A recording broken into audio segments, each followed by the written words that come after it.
विरोधी पक्षनेत्याची सध्या तरी निवड होणार नसल्याचे संकेत सरकारनं दिलेले आहेत। आताची महत्त्वाची बातमी आपण पाहतोय।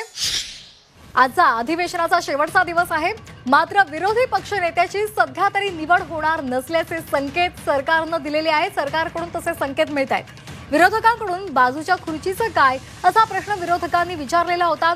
उपाध्यक्षांच्या शेजारची खुर्ची ही विरोधी पक्ष नेत्याची असते असा सवाल फडणवीसांना विचारण्यात आलाय। त्याला फडणवीसांनी लगेचच उत्तर दिलेलं आहे।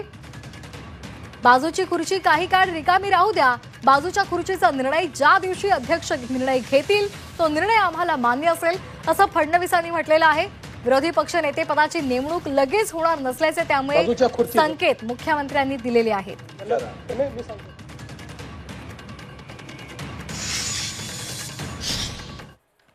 बाजूच्या खुर्चीचं ना ते मला विचारा। त्याने मी सांगतो त्यांना काय काही काळ मोकळं बसू देऊया। बाजूच्या खुर्चीचा निर्णय ज्या दिवशी अध्यक्ष घेतील आम्हाला मान्य। चला घाईत घेऊ का निर्णय?